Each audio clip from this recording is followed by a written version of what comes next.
on legal research projects at reducing harm in conflict settings and other insecure environments. Before coming to Stanford, Bailey founded the humanitarian edtech nonprofit Paper Airplanes, was a Fulbright English teaching assistant in Turkey, and was a humanitarian worker with refugee committees on the Turkish-Syrian border. In addition to her Stanford Law School degree, she has 2 master's degrees in Islamic law and Islamic studies from SOAS. She'll be joined with her co-author, Alan S. Weiner, senior lecturer in law at the Stanford Law School, an international legal scholar who focuses primarily on international security and international conflict resolution.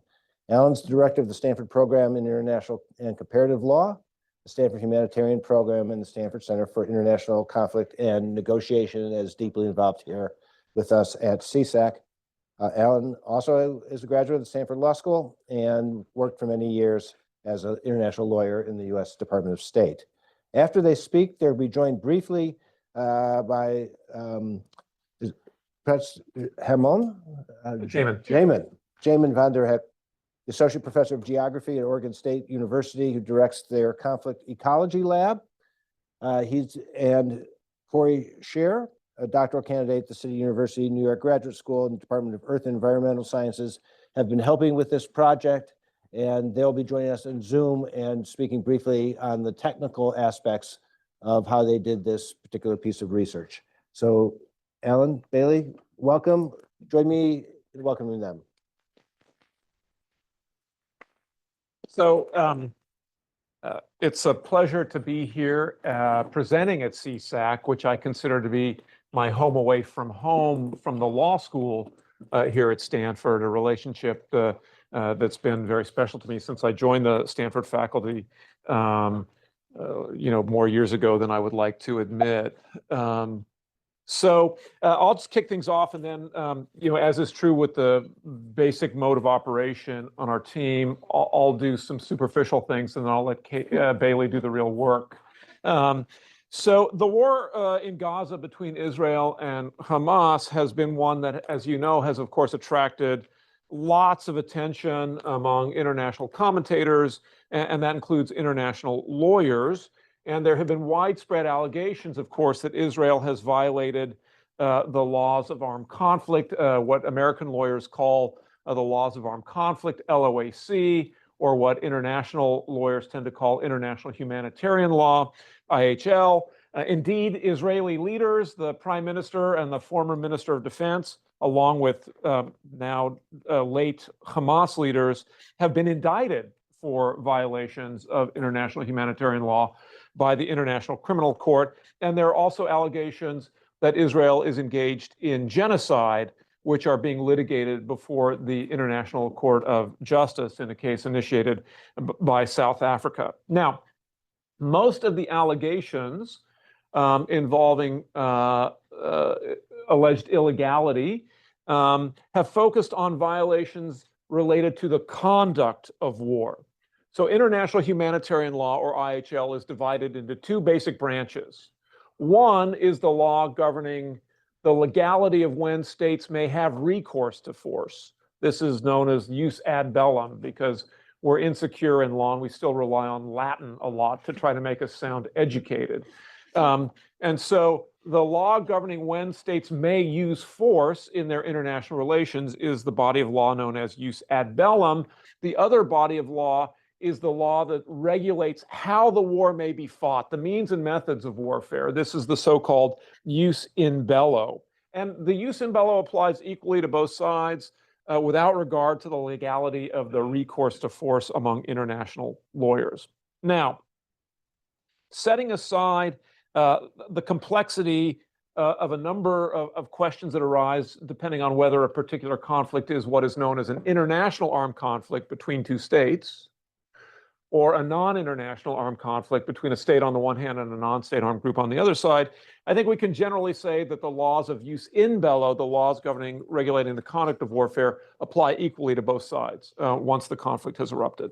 Now, again, as I said, much of the commentary about the Israel-Hamas war has focused on jus in bello questions. There have been debates about whether Israel is complying with some fundamental IHL principles, including the principle of distinction, right, which is the idea that you may only direct your attacks against military objectives and that civilians are immune from targeting and military objectives are immune from targeting. And so there's contestation about attacks against hospitals or schools, right, where the status of those objects is contested or debated.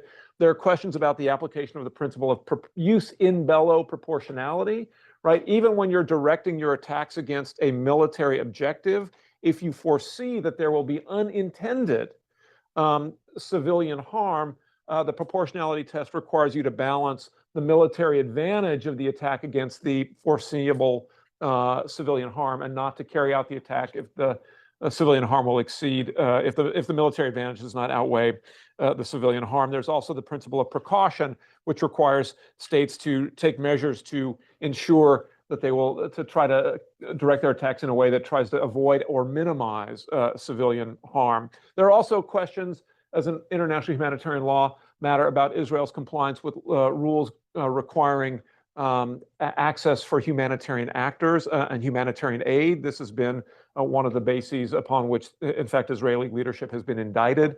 Allegations that Israel has engaged in siege starvation techniques. Now, one of the questions that, again, has received perhaps the most attention is the issue of use in bello proportionality with respect to particular attacks. Does the military advantage outweigh the civilian harm? The truth is, it's very hard for us as outsiders to say very conclusive things about those kinds of questions because we don't know the key variables in that equation.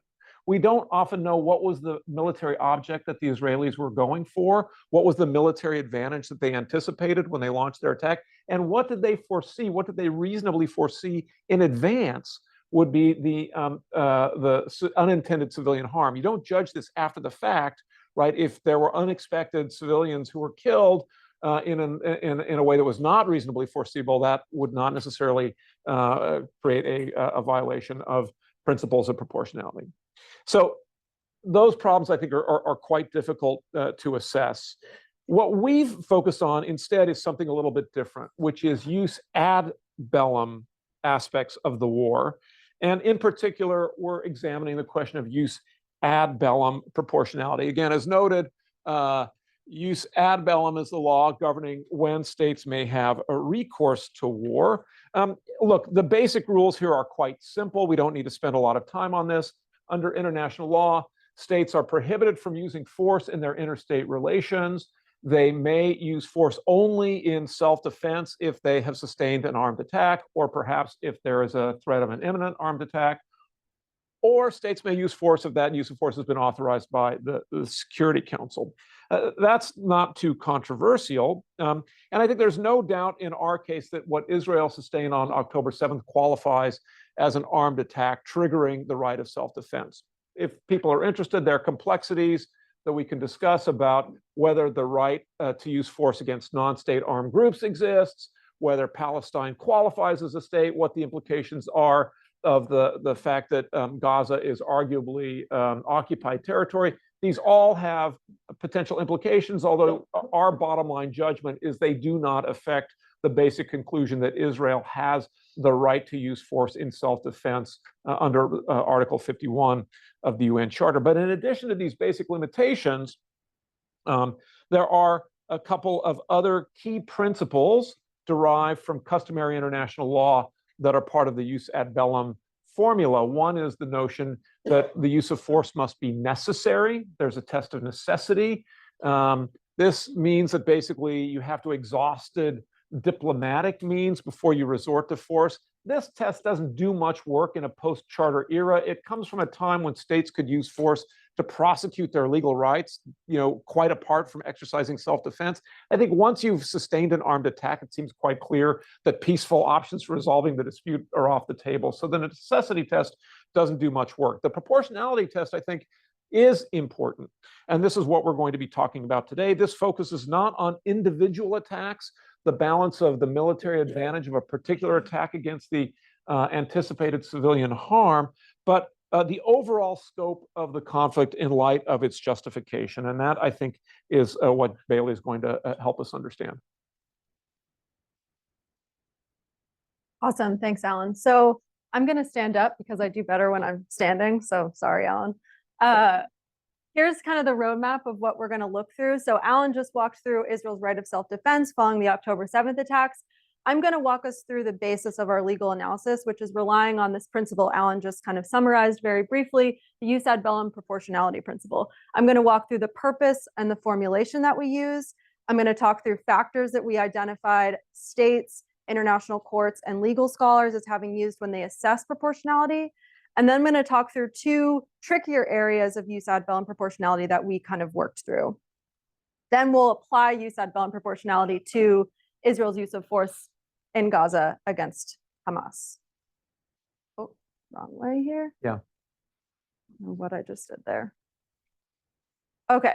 So what is jus ad bellum proportionality? Alan kind of touched on some of this already. The primary purpose of jus ad bellum proportionality is to constrain the degree of force that states are using, and in doing so to limit the overall harm of war. So this is not covered by international humanitarian law. Jus ad bellum proportionality fills a very important gap, I think, in the international legal regime. There are several formulations. The most common one that we identified, and this is the one we use today, is a means ends test. So it assesses whether the means used by a state are excessive in relation to the legitimate end purpose of force. And in this case, that would be self-defense. So are the means excessive in achieving self-defense? There's a tricky component, well, there are multiple tricky components to jus ad bellum proportionality. One of them is, when does it apply? We argue that it applies, and this is backed up by scholarship and state practice, but we argue that it applies both during the planning stage of a war, which is less controversial, when a state is deciding what the overall scope of force it's going to use is, jus ad bellum proportionality has to be a component of that planning. But it also applies continuously throughout armed conflict because the scope of the armed conflict may change. So the geographic area may change, the duration may change, and over time that may become excessive in relation to the state's overall end purpose of using force, which again, in this case, is self-defense. Okay, so what factors are used? We spent a couple months combing through state practice, legal scholarship, and international court cases, and we settled on these two categories, the scope of warfighting and the intensity of warfighting. Within scope of warfighting, we don't talk as much about this in our analysis because we find it's somewhat straightforward in this case. Geographic area and duration, I do think there's an argument to be made that as the war continues, the duration may become excessive, but we kind of argue that it isn't as of now. The bulk of our analysis is in the intensity category. So we're looking at these three factors that have been used by states, scholars, and international courts: the overall level of destruction or damage to the built environment, overall civilian harm, and within that there are kind of two components: overall civilian casualties, and then damage to or destruction of civilian infrastructure. There, I don't mean the legal term civilian infrastructure, I simply mean infrastructure that is relied on by the civilian population. And then finally, environmental damage. Environmental damage is a newer factor that has not been super fleshed out, so we don't spend so much time on that one. Okay, there are two additional pieces to jus ad bellum proportionality that are tricky, and some of you may have already been kind of thinking through this. So in a means ends test, you're looking at whether the means are excessive in relation to the end purpose of self-defense. And some of you may have been thinking, well, what the heck is the end purpose of self-defense? And we asked ourselves that question for several months. Can a state only use force to ward off an attack while the attack is going on? Some legal scholars think yes. Or can a state, even once the attack has ended, strike an adversary's military forces once the initial attack has ended? And how far can it go if that's the case? And when can it do that? There's no clear answer or formula to this question, so we look to just war theory and legal scholarship to try to come up with an answer for what the legitimate end of self-defense is in the context of jus ad bellum proportionality. And what we argue or identify as a legitimate end of self-defense is that a state may seek to restore reasonable levels of security by reducing tangible threats of future attacks from the aggressor. It's a little bit of a mouthful, not at all pithy, so I'm going to break it down a little bit. Reasonable levels of security. Okay, this is the idea that a state cannot pursue perfect security under just war. A just war's ends have to be limited in scope.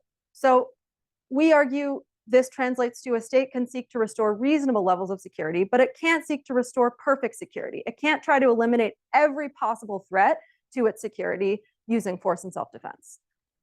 We also kind of disagree with a set of legal scholars that say states can only use force when the attack is going on. We argue that no, a state can use force and self-defense even once the initial attack has ended, but there has to be reasonable grounds for the state to believe that there are threats of future attacks.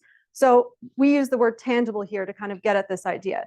It cannot be in the abstract. There has to be some evidence to indicate that the aggressor plans to attack you in the future, even if there are no specific plans to attack you at that present time.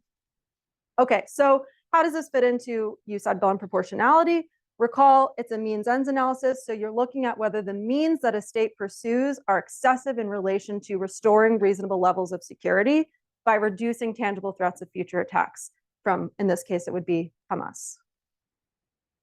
There's one final piece to this, which is also, I think, admittedly a little bit complicated, and it is, okay, when a state decides to use force in self-defense, it is not going into that saying, okay, we're going to restore a reasonable level of security by reducing the tangible threat of future attacks. No, they're saying we want to destroy their military capabilities. We want to remove them from political power. They have specific aims, and we refer to that as a state-specific war aims. The state-specific war aims are relevant in two ways. The first is they have to fall within the boundaries of legitimate self-defense aims. A state cannot go overboard, basically, in trying to restore security. So that is going to depend on the circumstances at hand. It's a super unsatisfactory answer, but unfortunately, it really is just dependent on the factors like the threat that the actual aggressor poses, whether they intend to attack again, if they've stated they intend to attack again, if there's a history of conflict between these two actors, how large the initial attack was, because that indicates the aggressor's intention to attack with severity again. So assuming a state can craft a specific war aim that is within the boundaries, the permissible boundaries of self-defense, the next step is then to conduct a proportionality assessment. So this is the planning stage component of the proportionality assessment. Once the state selects its war aims, it then has to say, what are the means necessary to achieve this war aim? And are they excessive in relation to restoring reasonable levels of security? So two components there. Just to kind of recap, use ad bellum proportionality, it's a means-ends test. Are the means excessive in relation to the legitimate end of self-defense, which is restoring reasonable levels of security by reducing tangible threats of future attacks? The factors are the scope and the intensity. And then a state can select its specific war aims, provided they are permissibly within the boundaries of self-defense, and they are able to achieve that without disproportionate means. Okay, great. So now that we've covered use ad bellum proportionality, we're now going to move into applying use ad bellum proportionality to Israel's current use of force against Hamas in Gaza. We're going to do that in two stages. The first is the planning stage, so before the initiation of military operations, and Alan's going to walk us through that. And then we're going to look at, during the actual course of operations, have their means violated proportionality? Have they been disproportionate?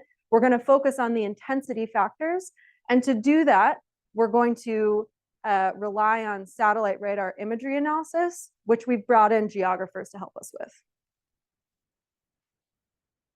Okay, so with that kind of doctrinal setting, now we kind of think about how this works in the context of Israel's response to the attacks of October 7th.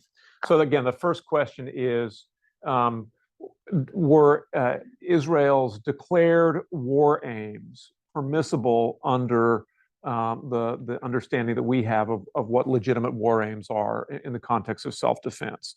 So again, Israel's declared war aims, that we've seen a lot of different formulations. Sometimes the most kind of common formulation in the media is that Israel announced that it intended to eradicate Hamas. There are also different formulations used in Hebrew and in English, but we think the kind of the most accurate characterization from people who were speaking kind of not off the cuff, but responsibly on the part of the Israelis, is that they wanted to remove Hamas from political power, and they wanted to essentially eliminate its military capabilities. They wanted to destroy the ability of Hamas as an organized group to carry out further attacks against the Israelis. And so our question is, under that test of whether or not this is a war aim that is consistent with the idea of trying to restore a reasonable sense of security, when we think about that as an abstract matter, an in-principle matter under these circumstances, it seems like a viable and a defensible war aim, a specific war aim for Israel. And we identify, in the paper some of the reasons, and they're all well known to you. This was not a one-off attack, right? We know that the conflict between Israel and Hamas, this most recent event on October 7th, was one in a series of major or minor confrontations between the two states going back to 2008. We'd seen evidence of Hamas's declared intent to continue attacking, right? Senior Hamas officials said, like, this is not the end of it. We intend to do this over and over. In fact, attacks continued after October 7th. Hamas continued to launch, and Islamic Jihad, but Hamas continued to launch lots of missiles directed at Israeli territory. So I think under these circumstances, it was reasonable for the Israelis to assume that the only way that they could restore a reasonable sense of security was to remove Hamas from political power and to destroy its military capability. It's not the only military objective that would have been consistent with that test. It's probably at the maximal end, the kind of the most far-reaching end. But we believe that presumptively, in the abstract, that war aim is consistent with what the legitimate ends of self-defense are. However, we believe that war aim runs into significant problems when we begin to think about the application of the proportionality test. And so now we have to move beyond the question of what war aims are permissible as an abstract matter. But we have to think about how would this work in practice under the prevailing circumstances. Every war theater is different. And when we think about the harm that's going to result from the pursuit of a particular set of military aims, that's going to, the kind of harm that will follow will depend a lot on the circumstances of the theater. So one of the key factors here that we highlight that suggests that Israel should have known on October 8th that it could not actually execute its war aims of removing Hamas from political power and destroying its military capability without causing excessive harm is the density of Gaza, right? We know that the kinds of attacks that the Israelis would be launching would inevitably be striking civilian objects, civilian infrastructure. It's not, a situation that we might see, for instance, with respect to the government of Colombia's struggle against the FARC, right, in eastern Colombia, right, where the fighting is largely in the jungle and lots of force can be deployed without necessarily causing significant harm. Secondly, the second factor that we identify is the fact that Hamas, according to Israel's own calculation, right, has embedded its military war fighting capabilities among the civilian population, right? So on the one hand, that means that an object like a hospital, if it is the place where that sits over a Hamas command center, loses its civilian immunity and becomes a military objective, again, subject to the test of use in bello proportionality, right? But we know that any warfare that's going to involve soldiers or fighters who are shoulder to shoulder, closely embedded with the civilian population, is going to cause very, very extensive civilian harm. And of course, the other factor that we point to is the fact that Hamas had managed to harden its defenses. Israel knew well about the fact that Hamas had moved a lot of its operations underground into tunnels. That meant trying to destroy Hamas's military capability or removing it from political power would involve targeting deep and hard targets, which would require the use of extensive large kinetic weapons, 2,000-pound JDAMs of the kind, in fact, that we saw deployed quite a bit. So we argue that it was foreseeable on October 8th, right, that Israel could not, in fact, carry out these presumptively permissible war aims of removing Hamas from power and destroying its military capability without causing excessive harm. And we might come to this at the end, but we're not the only people, who had this view. The Israelis were getting lots of advice from people who know a lot more about military strategy, than I do. People from the U.S. military who were advising them to pursue other specific war aims to try to respond to the events of October 7th, precisely because of the harm that was foreseeable as a result of this set of military aims. And we'll now see that in practice, in fact, what was foreseeable on October 8th has been borne out, based on the evidence that we observe with respect to the actual conduct of military operations. Yeah, so that's what we're gonna. Okay, great. That's what we're gonna cover now in this final component. Brief refresher, we're gonna focus on the intensity factors that we identified earlier for USAD Bellum proportionality.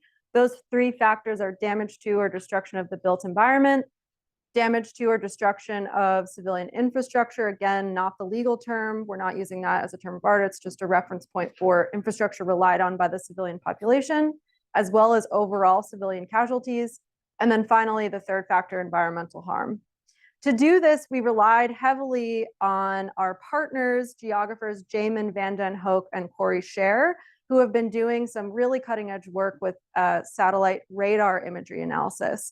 I'm going to turn to them to briefly walk us through their methodology for doing this, and then I'll walk us through the factors. Okay. Hi, everyone. I'm Corey. So Jamon and I have been working for several years to develop methods founded in theory for mapping damage after earthquakes, which actually has a strong history on the Stanford campus. But we've been adapting those methods and theories to war and conflict settings over the past several years. So in Gaza, starting on October 12th, we operationalized a method to map damage to built-up areas on a roughly weekly basis across the duration of the war, the ongoing war, which we continue to do. We're using a methodology called coherent change detection, which hadn't really been operationalized in a war and conflict setting. That's what we're working on, and that's a large part of my doctoral research. So what we've done in Gaza across the first year is mapped damage on a weekly basis, and there are a few different data sets that don't have that weekly temporal frequency that we have, but they have mapped damage at a few time steps across the conflict with different methods. So we're able to capture the vast majority of, for example, data from the UN satellite center called UNOSAT with very high accuracy, very high agreement, and low false alarms. So we're not committing damage. We're not adding false alarms at a very high rate.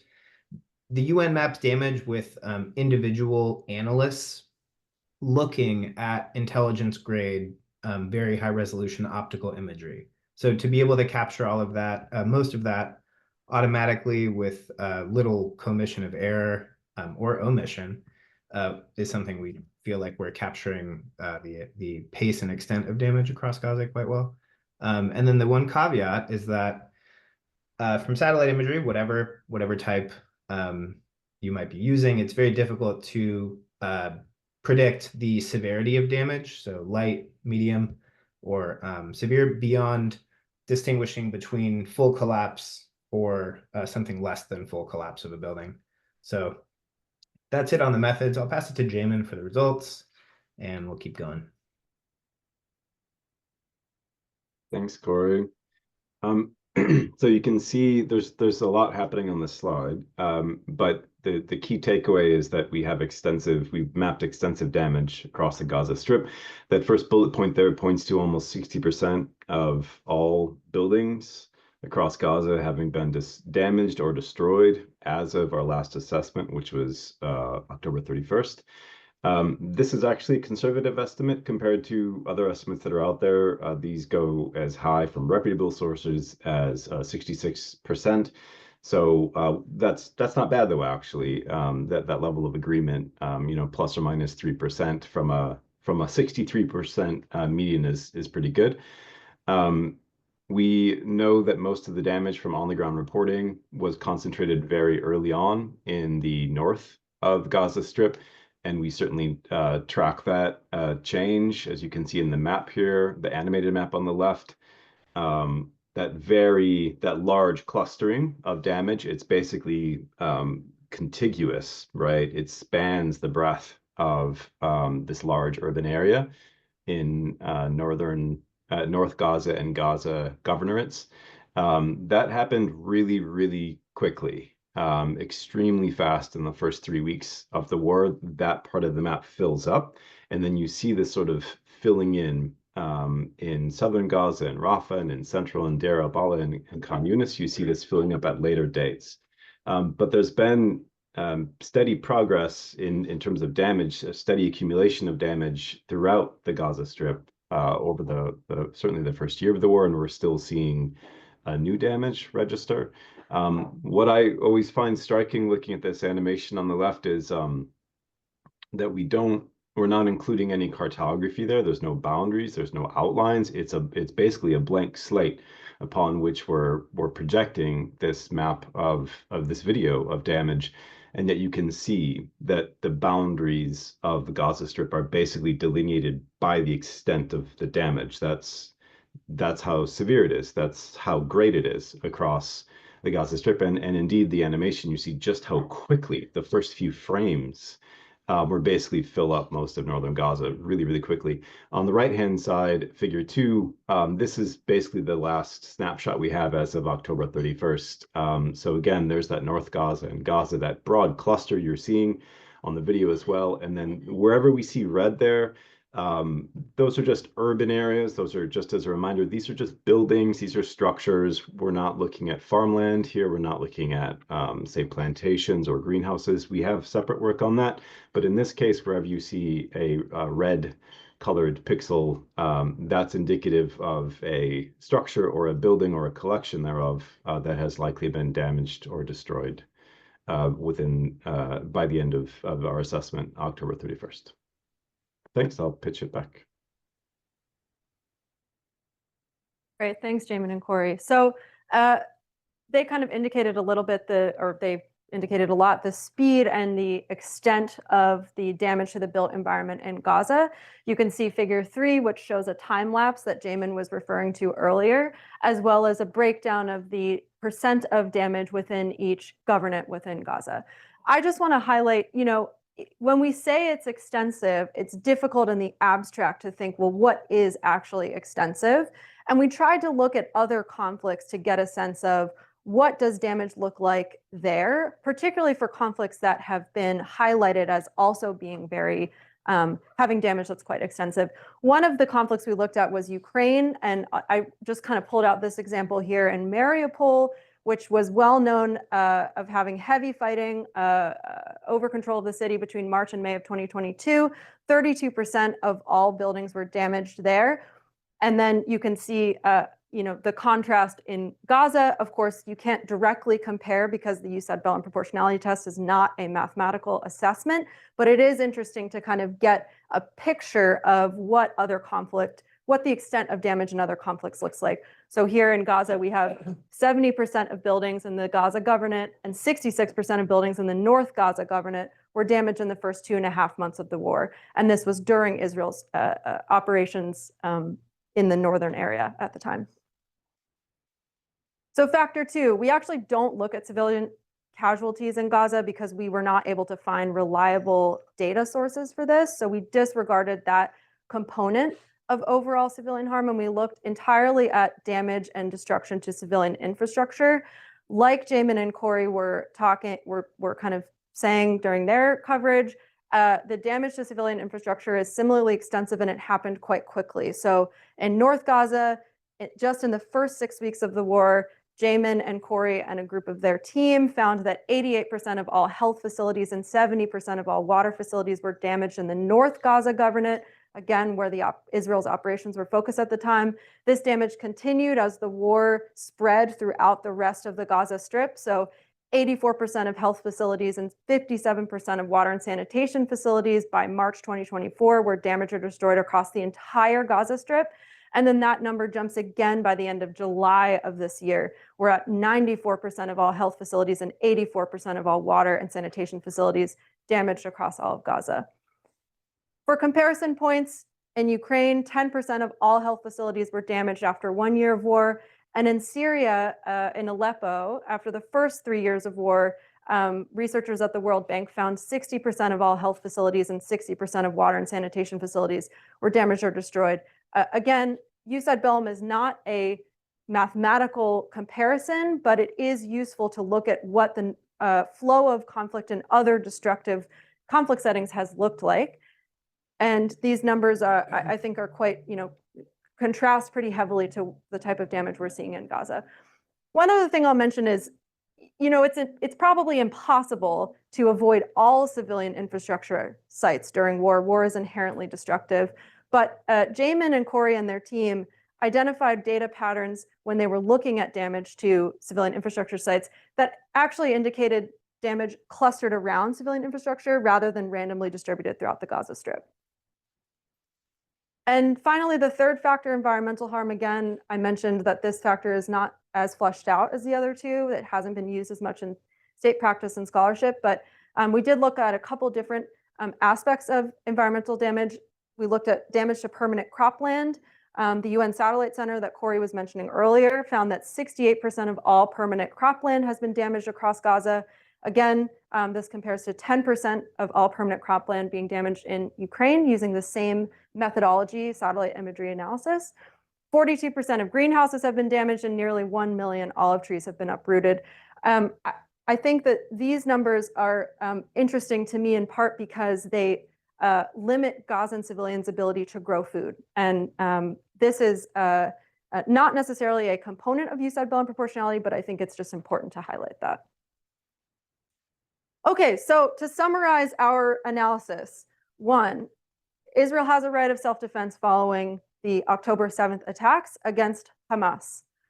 Their specific war aim of destroying Hamas's military capabilities and removing them from political power is presumptively legitimate within the boundaries of self-defense because of the threat that Hamas poses to Israel.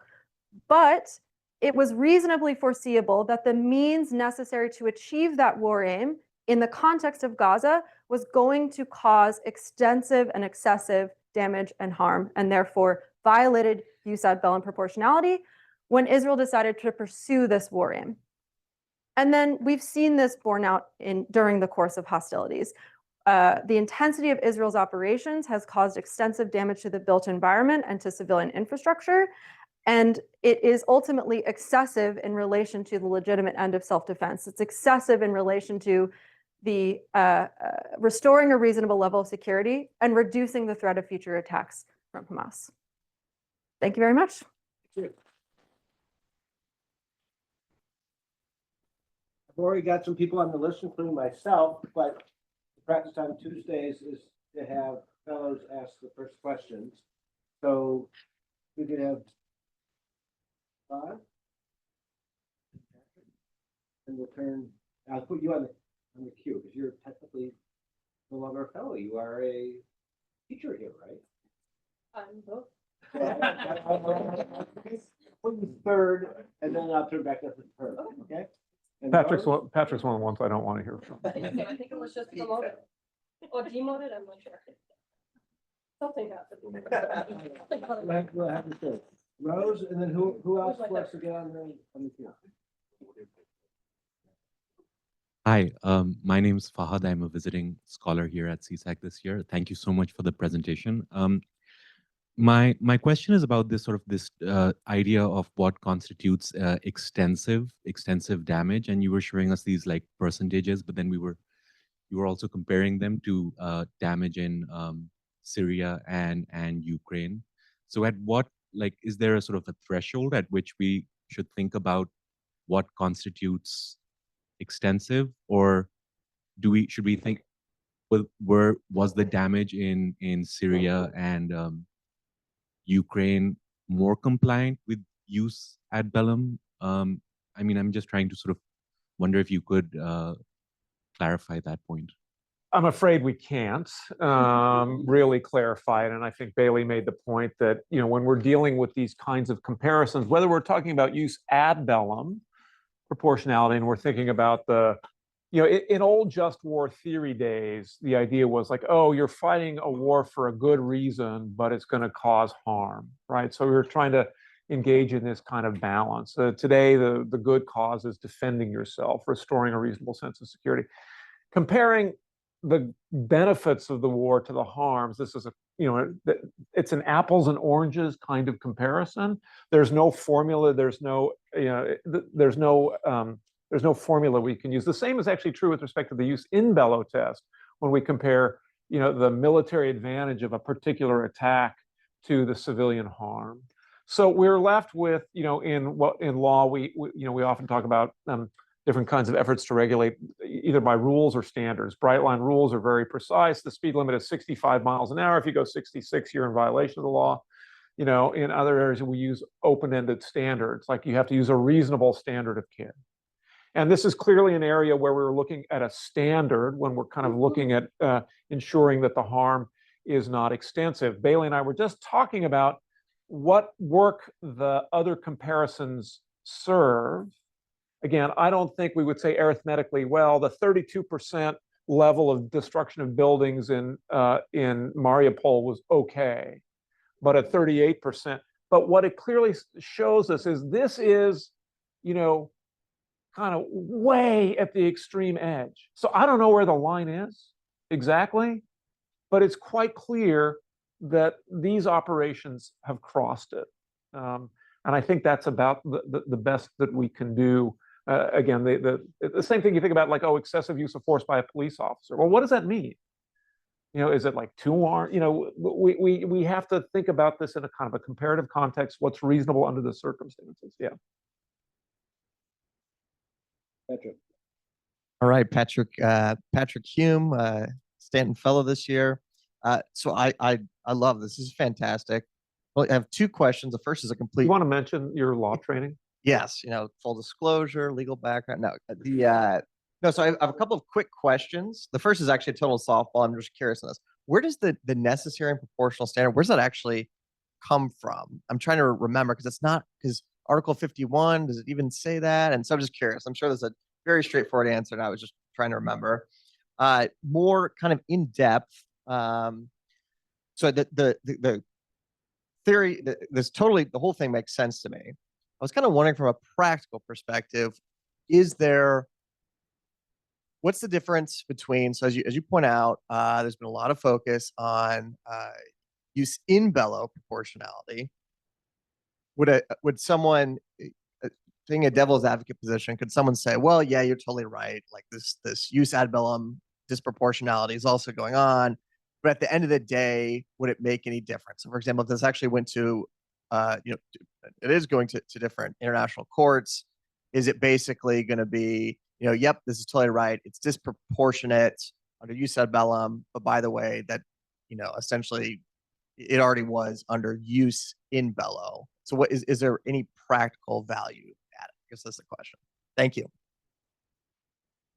Let me take the second one, and maybe I'll have Bailey take the first one. So, the litigation that's happening in international courts right now does not deal, for the most part, with this kind of legal test. I mean, the ICJ doesn't have jurisdiction in any case over like kind of general rules of international law.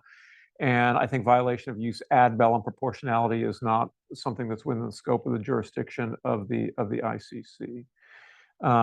So it's a lot like a lot of international law, right? It's not to say it doesn't matter, but it's not readily enforceable, right? We don't necessarily have a court that has compulsory jurisdiction, and the rules aren't necessarily enforceable. On the other hand, I think we should still be analyzing these things in terms of whether a country is compliant or not. It matters to them. and it should matter to the rest of us in formulating our policy. Yeah, and I'll just say too, I think it's a great question. To me, part of what matters is when we think about how far a state can go in war and what they can do for it. To me, this is a useful framework to determining what becomes excessive. And I think, over the past, particularly post 9/11, we have a massive expansion underway of, or I should say, a lot of uncertainty in the legal field about what states can do in self-defense, how far can they go, what can they do in response to non-state actors. And I think use ad bellum proportionality is a useful framework to think about the intensity of force that can be used in responding to these types of things. So yeah, I think it's a good question. And I agree with what Alan said as well. It comes from customary international law. And I think most people would say like it's incorporated into the constraints on the use of force in the charter, right? So it's the inherent right of self-defense is referred to in the charter. That inherent right includes the constraints. Thank you. Anna. Hi, yeah, thanks. I'm Johanna Roda-Noack. I'm You're a currently fellow. Schrödinger's fellow here. I don't know. You're a good transition person. Sorry. Okay, I'm the transitional person here at CSAC. Thanks, Bailey and Alan, for the talk. I had two questions that are more like implications question or like around the project and not specifically for the project, which is, Alan, you mentioned that you're taking the statements that are spoken more officially or like with care and dismiss the off-the-cuff kind of like statements. And I was wondering if you could expand, like, why are we dismissing those off-the-cuff statements, and like, can we take official statements at face value? I'm asking this because I know that like the South Africa case, for example, has been supported by like some of these more incendiary statements, and like, why are you dismissing these, essentially, is the question. And the second one was, but I mean, you might have just mentioned this about like that it's not really enforceable, or there's not a real recourse here, like legally at least. And I was wondering, does this mean anything for like guilt by proxy or something like that? So for example, the US supplying the weapons for what we now have established is like excessive use of force in the proportionality principle. Does that mean anything? Like, what would be the ways to, I don't know, do anything about it? Thanks. Great questions. I love these questions. Okay, on the statements piece, we had a lot of debates about this. So basically, this is a little bit of a tactical move on our part. So we say, okay, we're going to take the best case scenario of what your war aim is, which is, eradicating Hamas's military capabilities and removing it from political power, which I think some Israeli officials would argue it is the actual intent of the war. Mm-hmm. There are, of course, other examples of statements where Israeli officials have claimed that the goal is to eradicate Hamas, and there have been insinuations that it is to punish even supporters of Hamas. This is outside of the scope of what legitimate use of force and self-defense would be, and we have a footnote in our paper that basically says, to the extent this is what the war is aimed at, this is not within the permissible boundaries of use of force and self-defense. And then you're going to take the second one. And on the there is a rule of international law that basically says states can incur responsibility for assisting violation.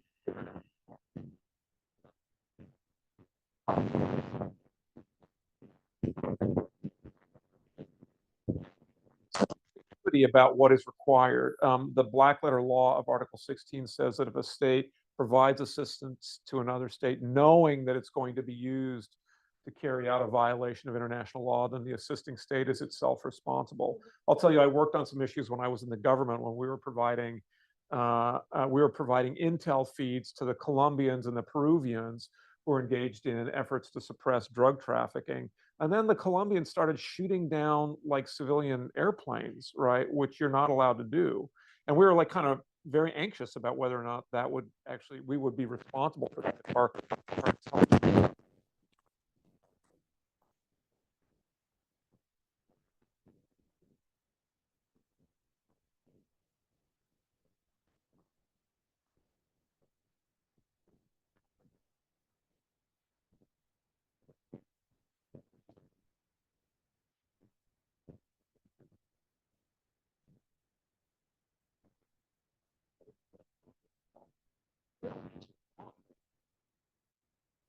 We've been trying to constrain them.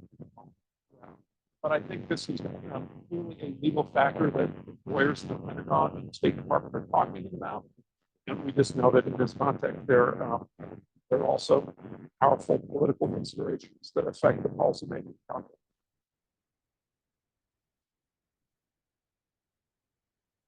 Thanks. This was great. Herb Lynn, CSAC. No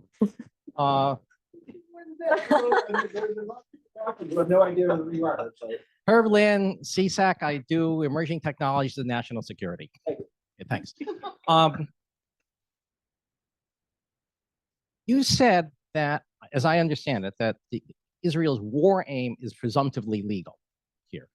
And what I'm trying to understand is how, therefore, you then make a statement that, but it knew that to pursue that war aim, it was going to have to do, quote, disproportionate stuff.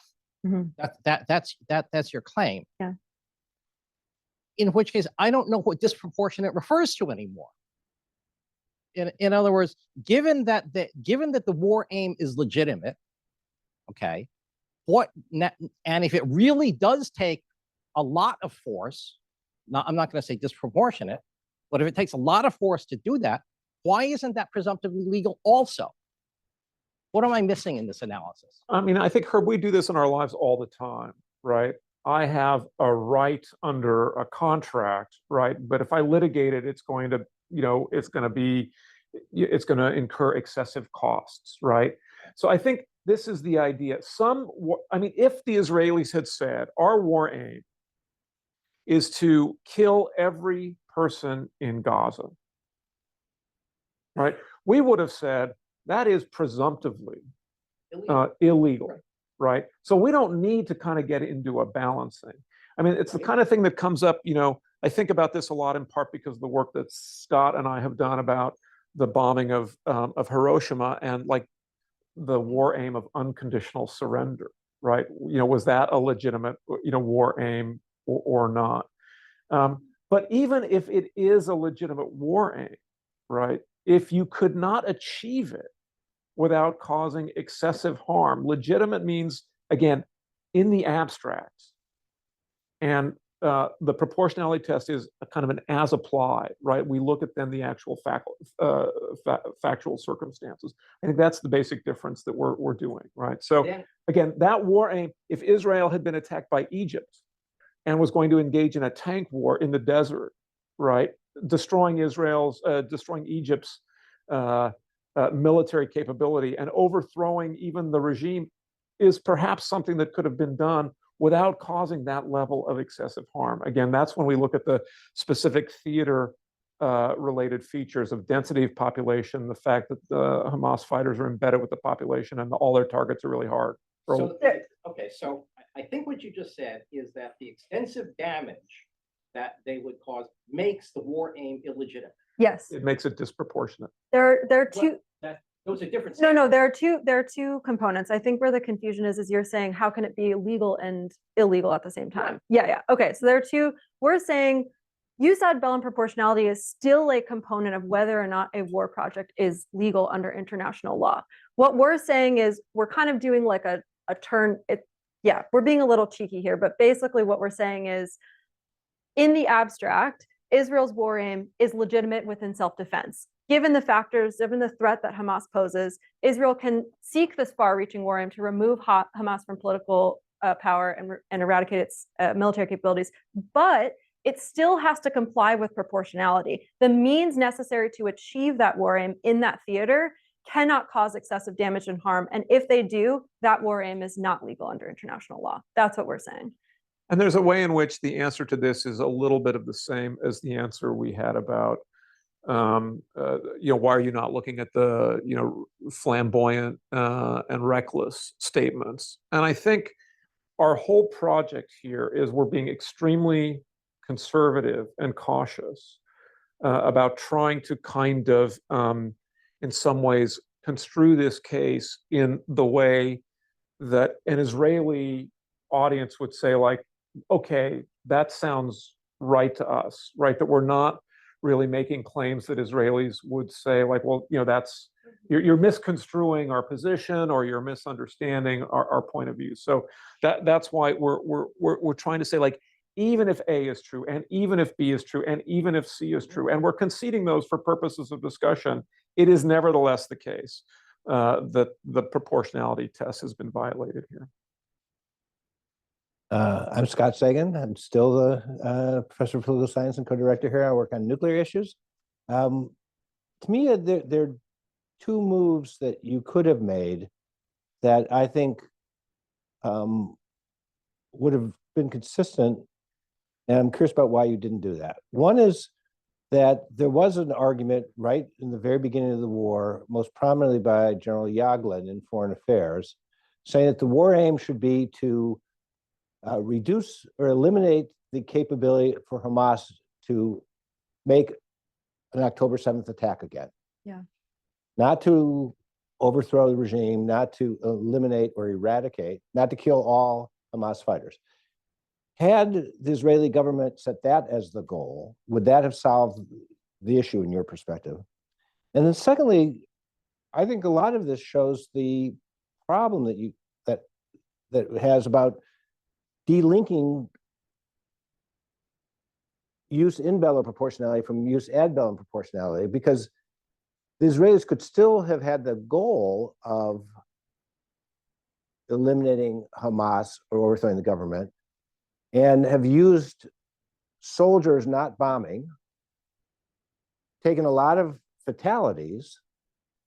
And if that was the case, would you say that their use ad bellum goal was disproportionate because it was inevitable or foreseen, which is what you're suggesting here, that they should have reasonably foreseen that they would have to do this bombing, when in fact there were alternatives both on the war aim and on the war means?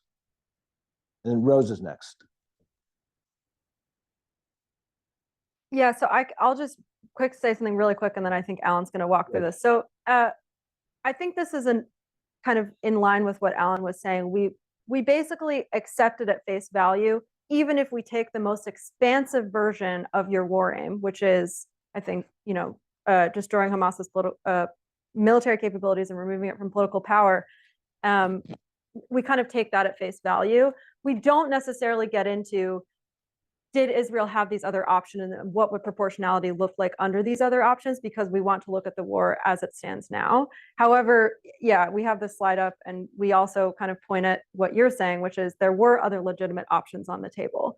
And I know you have others things. I mean, to say I think too. that's just it. We didn't do it in the presentation today, but in the paper, I had a talk, we had a visiting former Attorney General, Israeli Attorney General, and I was in the initial stages of my thinking about this project, and I discussed it with them. And I won't do the Israeli accent, because Ori will be upset with me if I do it badly. But he said, like, well, what are we supposed to do?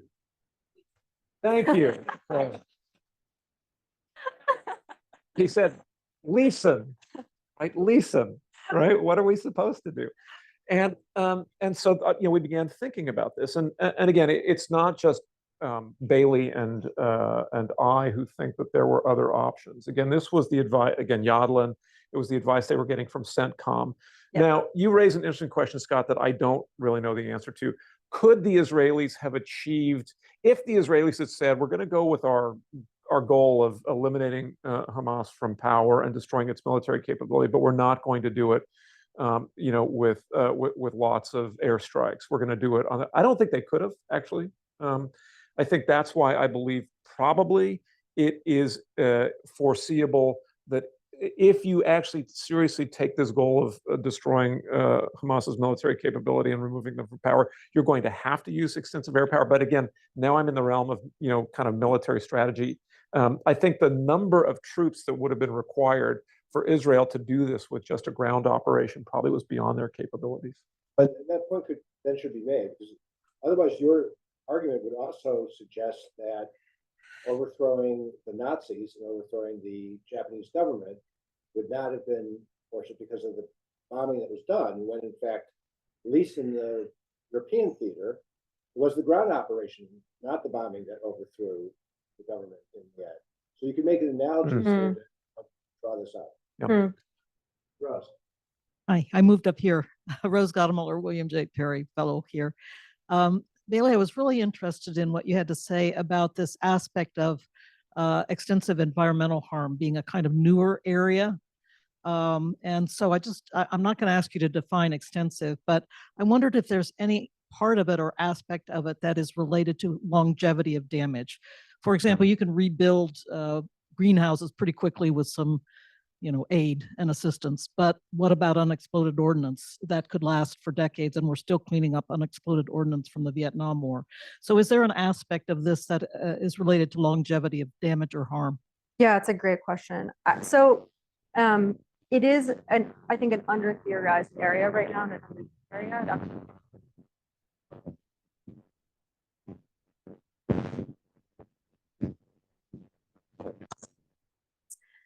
I think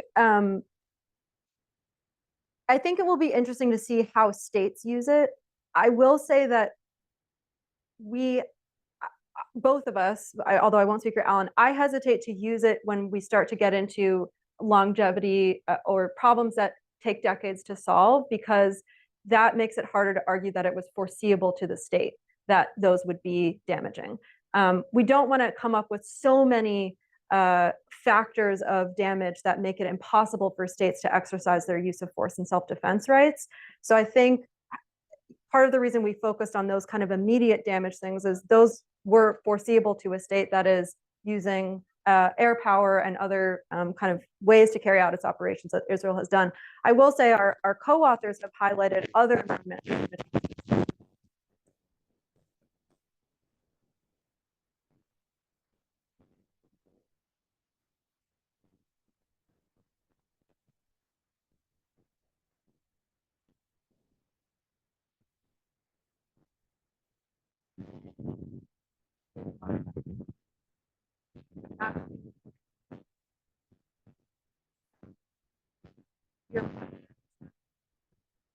could be important.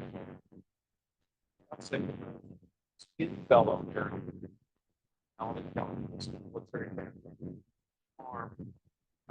the U.S. military, at least, and many other militaries, only look at direct effects, not the longer-term or extended effects. Sagan and Dill are pushing back against that in a paper that they've got working right now. But I think the more conservative view, again, is you would look only at the immediate or the direct effects. And I think, sort of by analogy, we're kind of inclined to do something like that here. Again, we're trying to avoid leading with our chin, on issues where people will say, well, that's, I mean, the problem with you're using a test for foreseeability that nobody uses. We're trying to be very, very conservative about the claims that we're making. I want to say the debate about the cluster munitions, agreement might have something to say about this as well. But that's a good idea. We have Tobias next, and the gentleman with the blue sweater, but we only have 5 minutes, so quick questions. So Tobias,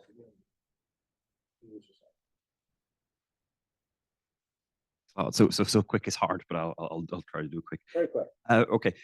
First of all, fantastic, absolutely fantastic analysis, but just in terms of substance, you're basically taking there's a minority view and there's a majority view in terms of how you measure necessity, and you're basically taking the minority view, right, which is basically what is necessary to have reasonable levels of security, whereas the majority view more in the literature is more like what is the damage of the attack and what is the damage of the response, right? I mean, that's mainly the more established view, but I think the point what I'm trying to make here is just, I think it could be interesting to say, if you don't mention it in the paper, to mention that, because I think there, if you use that analysis, then it's anyway disproportionate. So it basically backs up your argument.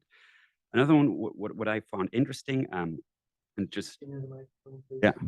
Another point that I found interesting is the intensity of war fighting. So you don't have anything in terms of military forces. Yeah. And to me, the question is why that and what's reasoning, but again, just throwing things out there, because basically that has, as a matter of fact, has a value in terms of what the intensity is. So now you can have the argument of, okay, once you're in use at bello modus in self-defense, you can wipe out the entire military. That's one thing. But another thing, again, linked with necessity, is basically you can say, no, you can only do that what is actually needed, right? If you have skirmishes at the border, normally, I think the majority view would probably be you can't just go and invade the country and take out the entire military. So maybe that's a factor to consider. And then I'll shorten the other, or I'll delete the other questions. One last Well, point. you're here to talk to them, so let's have just two questions are enough, and ask a third question privately afterwards. Okay. So last point. Just a question: if what you're actually saying, what you're saying in terms of the war objective is legitimate, is legal, but how you get there is not. So the question is, are you introducing or using actually the reasonable chances of success element actually in your argument? Is that kind of what you're doing or thinking about? I'm going to take the question from the gentleman in the blue sweater at the end, with apologies for a number of people here.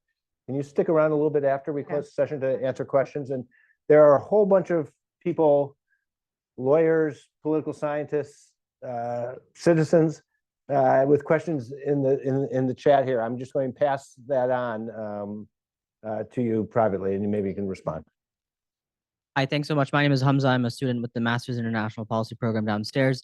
Question on proportionality as an objective. Is there anything that binds Israel to that principle, or have they committed to it? And I'm just thinking about the Dahiyya doctrine in Lebanon, when the IDF would general state articulated themselves in an interview that disproportionate response is our policy. And whether this is just confirming what is an existent policy within the IDF anyways. Thanks. 5 minutes, guys. Okay, I'll touch on, Tobias, your questions. Great questions. So your first question, if I understood it correctly, is why aren't we kind of comparing, doing a tit for tat analysis? Why aren't we comparing the damage that one party has done in comparison to, okay, yeah, that was your question, right? Yeah, so I actually disagree with you. I don't think that's the majority view. I think that's very much the minority view. We spent a lot of time going through state practice, international legal scholarship, and international institution work on use ad bellum proportionality. And we did not find as much evidence supporting the tit for tat analysis as we found supported the means end analysis. I would say what is arguably the majority formulation is a harm benefit analysis, but we think that it's so close to the means ends analysis that we basically combine the two.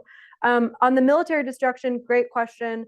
We expected to find this in state practice, but we actually didn't find it a lot. So I agree. I think it makes sense to look at with use ad bellum proportionality, but we didn't find enough evidence within state practice to support it being used as a factor. The reasonable prospect of success, we haven't thought about it in that way. I feel like that's a conversation we should have offline, but that's a really interesting point. And then if you want to take the last one. So the Israelis also said after, in the early days after October 7th, that their goal was to impose, maximum harm. So we see these kinds of statements. Israel's bound by the rule of proportionality, right? It is a member of the United Nations. It is a party to the UN Charter, where that includes the rules on the prohibition of force and the right of self-defense. It's also subject to customary international law. So if it announces these things as declared policy, and again, declaring that you're going to do something illegal is not itself a violation. It's actually doing the thing. If your actions and conduct then basically reflect that you're carrying out disproportionate policies, then you're simply in violation of international law, right? I mean, Israel has no capacity to dissent or excuse itself from these obligations. Last thing I'll say, just finishing up, I know we're at time, but you said bellum proportionality. Bailey wasn't going to let me say this at the beginning because she thought it would make everybody think like, that it would make everybody think like this topic, is like, why are we even talking about? I mean, people have not paid a great deal of attention to use ad bellum proportionality. And by virtue of thinking about this project, I think it actually does a lot more work that's helpful and instructive to help us think about the assessment of other use of force cases. Indeed, when I think about the invasion of Iraq in 2003, which has been a huge source of debate about the legality of that, I'm increasingly of the view that it was not the use of force against Iraq that was itself illegal, that the US had and the UK had enough of a plausible argument based on what they've done in 96 and 98 or 93 and 96, that actually attacking Iraq for breaching its disarmament obligations was legally permissible. It was the fact that the scope of the military campaign to decide we're going to invade the country, overthrow the regime, right, that the means were excessive in light of the justification for recourse to force. And I think this also has a little bit of an echo in the work that Sagan and I have done on the precise formulation that the Americans insisted on of unconditional surrender in Japan in 1945. So we think jus ad bellum proportionality, like Dogecoin, is a growth industry. So sign up now. With again, apologies to Ryan, Len, number of people online as well, people in the room. We are at time. Bailey and Ellen will stay here in front to take further questions, but please join me in thanking them for this great presentation.